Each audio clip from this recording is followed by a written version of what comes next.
ఎక్కడ మన సమయం గడపాలి, ఎవరితో కూర్చోవాలి, ఎవరి యొద్ద మనం విజ్ఞాపన చేయాలి, ప్రార్థించే గుంపులో మనము ఉండాలి. ప్రియులారా, మన ప్రార్థనకి ఏంటంటే బ్రేకులు పడతాయి.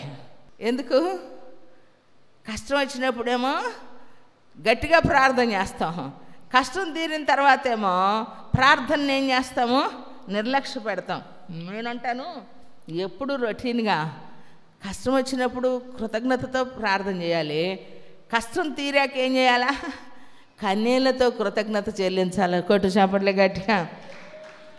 అందుకే ఒక ఆయన అంటూ ఉంటాడు, గౌరవం వచ్చాక గతాన్ని మనము మర్చిపోకూడదు. ఏం వచ్చాక? గౌరవం వచ్చాక గతాన్ని మనము మర్చిపోకూడదు. ప్రియులారా, అవసరం తీరాక సహాయం చేసిన వారిని కూడా మనము మర్చిపోకూడదు. ఈ రెండు విషయాలు మనం జ్ఞాపకం ఉంచుకోవాలి. ఈరోజు మనం ఒక పొజిషన్లో ఉన్నాము, మనకి గౌరవం వచ్చింది, ఘనత వచ్చింది అని అంటే ఆ ఘనత ఇచ్చిన ఆయన్ని మనము మర్చిపోకూడదు కదా. మన గతాన్ని కూడా మనం ఎప్పుడు గుర్తు చేసుకునేవారిగా దేవుని సన్నిధిలో ఉండాలి. ఒకప్పుడు నేను అలా ఉన్నటువంటి వ్యక్తిని ఈరోజు నన్ను దేవుడు ఏం చేశాడు, ఘనత నిమిత్తమైన పాత్రగా ఉంచాడు. కాబట్టి మన అవసరం తీరిపోయిన తర్వాత మనము అవసరాన్ని తీర్చిన వాడిని కూడా మనము మర్చిపోకూడదు అన్నమాట. అన్ని వేళలా దేవుడు మనల్ని ఆదుకున్నటువంటి దేవుని సన్నిధిలో ఆశీర్వాదకరంగా బ్రతకటం నేర్చుకోవాలా. చప్పట్లు కొట్టి దేవుని స్తుతిద్దామా. Praise the Lord. Hallelujah, hallelujah. కనుక దేవుని సన్నిధిలో మనం ఏడ్చుచు దేవుని యొద్దకు వచ్చినటువంటి వారిని దేవుడు ఏం చేస్తాడు, నడిపిస్తాడు. అయ్యో నేను ఇలా ఉండిపోతాను, ఇలానే నా పరిస్థితులు అయిపోతాయి, ఇక నేను లెగవలేను, నిలబడలేను, ఇక నేను అందరితో ఉండలేను అని నువ్వు అనుకోమాక. ఏమండి, నువ్వు ఉన్న చోటే పడిన చోటే నిన్ను దేవుడు అలానే ఉంచుతాడు అనుకోమాక. నువ్వు పడిన చోట ఉండేటట్లుగా మనుషులు నిన్ను కృంగదీస్తారేమో కానీ, మనుషులు నిన్ను అణిచివేస్తారేమో కానీ, నువ్వు పడిన చోట నిలబడేటట్లుగా ఆయన నిన్ను నడిపించేదానికి, ఆయన నీ చేయి పట్టుకొని వెన్ను తట్టి తన అడుగుల్లో నడిపించేదానికి, నీకు ఎక్కడైతే బ్రేకులు పడ్డాయో ఆ బ్రేకుల్లో మరలా నువ్వు ఉండకుండా ఏమని వాటిని అధిగమించి వెళ్ళేదానికి దేవుడు నీకు సహాయము చేయునుగాక. ఇంకొక మాట మీకు జ్ఞాపకం చేస్తాను, దేవుడు ఎవరిని నడిపిస్తాడు అని అంటే కీర్తనల గ్రంథం 25వ అధ్యాయము 9వ వచనం, న్యాయ విధులను బట్టి ఆయన దీనులను నడిపించును, తన మార్గమును దీనులకు నేర్పును. 25వ అధ్యాయము 9వ వచనంలో ఏమనుంది, న్యాయ విధులను బట్టి ఆయన దీనులను నడిపించును, తన మార్గమును దీనులకు నేర్పును. దేవునికి మహిమ కలుగును గాక. న్యాయ విధులను బట్టి ఆయన దీనులను నడిపించును. దేవుడు నీవు అనుకున్నా అనుకోకపోయినా, ఇది జరిగిద్ది జరగదు అని అనుకోకపోయినా, ఇది నా జీవితంలో చూస్తానా చూడనా అని అనుకున్నా అనుకోకపోయినా, నిన్ను గూర్చిన అవగాహన నీకు లేకపోయినా, అబ్రాహాముని ఆ యేసన్న గారు చనిపోతే ఇంక మిమ్మల్ని పట్టించుకునేది ఎవరు, ఇంక మీ భవిష్యత్తు ఏంటి అని అంటే ఆయన అన్నారట, దేవుడు దర్శనం చూపించాడు, ఈ కొలువులోకి వచ్చాం, దేవుడు నడిపించినట్టు నడుస్తాం, ఇప్పుడు ఎలా బ్రతకాలా అని ఆలోచిస్తున్నాం కానీ తర్వాత దాని గురించి మేము ఆలోచించట్లేదు అని చెప్పి అనిన వారితో సమాధానం చెప్పారు. ఇప్పుడు యేసన్న గారు లేరు, అసలే నువ్వు అమాయకుడివి, నువ్వేం బతుకుతావు. నిజమే, అమాయకత్వం అనేటువంటిది ఉన్నా, ఎలా నడుస్తానో అన్నది తనకు తెలియకపోయినా, ఏం జరిగిద్దో అన్న ఊహాగానాలు తన దృష్టిలో లేకపోయినప్పటికీ దేవుడు దృష్టిలో ఉన్నాడు గనక దీనులను ఆయన ఏం చేశాడు, ఉన్నతమైన స్థలములలో ఆయన నిలవబెట్టాడు. కొట్టు చేపట్ల గట్టిగా. Praise the Lord. హల్లెలూయా. నమ్మకం అది ఉండాలా. ఏమని, దేవుని సన్నిధిలో దేవుడు మన కొరకు సిద్ధపరిచినవి కొన్ని ఉన్నాయి, అవి వాటంతటా జరిగించుకుంటూ పోతాయి. ఎందుకంటే న్యాయస్థానం ముందు అందరం సమానులమే ప్రియులారా, అందరూ ఒకటే. ఈ లోకంలో న్యాయస్థానం ముందు న్యాయం అనేటువంటిది కొన్నిసార్లు కనపడకపోవచ్చేమో, కానీ న్యాయాధిపతి అయినటువంటి దేవుని సన్నిధిలో ఆయన మన జీవితంలో ఎవరికి ఏది నిర్ణయించాడో చట్టం ముందు అందరూ సమానమే. కాబట్టి ఆయన మన కొరకు దాచించిన ఆశీర్వాదం నువ్వు నిలబడినటువంటి దానిని బట్టి పర్ఫెక్ట్గా అటు ఇటు కూడా తొనకకుండా, కొలత తేడా లేకుండా దేవుడు ఏం చేస్తాడు తెలుసా? నీకు కొలిసి నీ ఒళ్ళో పోస్తాడు. కొట్టు నమ్మితే.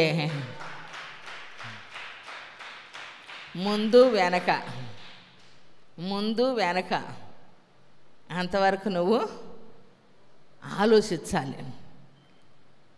ఆయన న్యాయ విధులను బట్టి దీనులకు ఏం చేస్తాడంటే నడిపిస్తాడట. చూడండి, అక్కడే రాయబడింది, నా మాటలు కాదు, అది ఎంత చక్కగా దేవుడు తెలియచేస్తూ ఉన్నాడు. తన మార్గమును దీనులకు నేర్పును.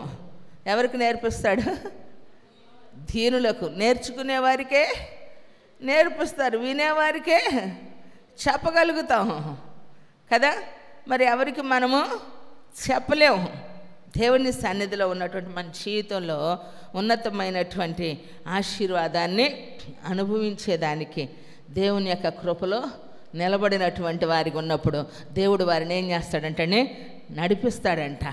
కాకపోతే దీనులుగా మనం ఉండటమే కష్టం. అన్ని విషయాల్లో దీనత్వాన్ని వస్త్రంగా మనం ధరించుకోవాలన్నమాట. ఉన్నట్టుండి ఎమోషనల్ అయిపోతూ ఉంటాం కొన్నిసార్లు. ఆవేశం అనేటువంటిది అది అద్దులు దాటిపోతూ ఉంటుంది కొన్నిసార్లు. కోపం వచ్చినప్పుడు దాన్ని మనం అణుచుకోవటం కష్టంగా అనిపించింది కానీ ప్రియులారా, కానీ ఆవేశం అనార్థాలకు దారితీసిద్ది. నరుని కోపం దేవుని నీతిని నెరవేర్చదు. తొందరపాటు నిర్ణయాలు మనలో వస్తూ ఉంటాయి. కానీ నిమ్మకు నీరెత్తినట్టుగా ఒక వ్యక్తి దేవుడు నిర్ణయించినది ఏదో మన జీవితంలో జరిగిద్దని నిలబడగలిగే వారికి ఎప్పుడైతే ఉంటారో వారి జీవితంలో దేవుడు ఆశీర్వాదాన్ని చూడగలుగుతారు. ఎందుకంటే దీనులను ఆయన ఏం చేస్తారంట? నడిపిస్తాడట. దేవునికి మహిమ కలుగును గాక. దేనిని బట్టి? న్యాయ విధులను బట్టి. మనం ఆయన సన్నిధిలో నడుచుకునేటువంటి రీతిని బట్టి దేవుడు మనల్ని నడిపిస్తాడు. అందుకని మన క్యాలిక్యులేటర్ ఒకటే ఉండాలి, బైబుల్.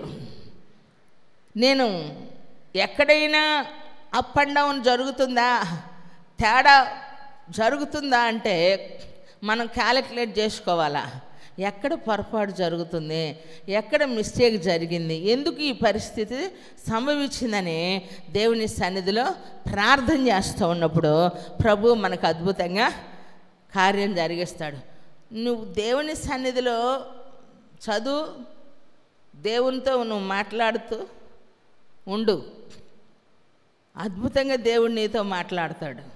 అందుకే రెండు విషయాలకు మనకు తేడా తెలియాల. ప్రార్థన చేయటం అంటే ప్రభువుతో మనం మాట్లాడటం, బైబిల్ చదవటం అంటే దేవుడు మనతో మాట్లాడటం. కాబట్టి రియాక్షన్ అనేటువంటిది 2 sides ఉండాల. 1 side ఉంటే కుదరదు. 1 side లవ్ ఎంత ఇబ్బంది కలిగిద్దో ఏమని, ఇది కూడా అంతే. దేవుడు మాట్లాడేది మనం వినగలగాలి, దేవుడితో మనం చెప్పేది ఆయన వినగలిగి ఉండాలి. ఈ రెండు కూడా సమపాలలో మనం కలిగినప్పుడు దేవుడు ఏం చేస్తాడట? ఆయన న్యాయ విధులను బట్టి దీనుల్ని నడిపిస్తాడట. తప్పకుండా తన మార్గమును దీనుల్ని ఏం చేస్తాడు?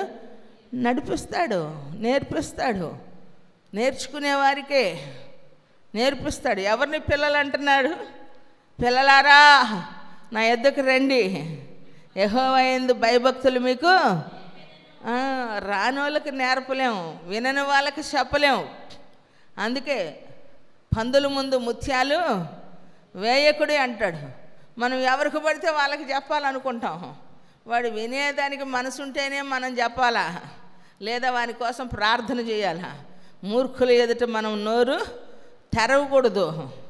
ఏమండి, మూర్ఖులు ఎదుట మనం నోరు తెరిస్తే మనకేమి ఎదురొచ్చిద్దంటే అవమానమే ఎదురొచ్చిద్దట. అందుకని చెప్పి మనం ఎక్కడ నోరు తెరవాలో, ఎవరికి మనము బోధ చేయాలో వారికే మనము బోధనే నేర్పించాలి. దేవుడికి మహిమ కలుగును గాక.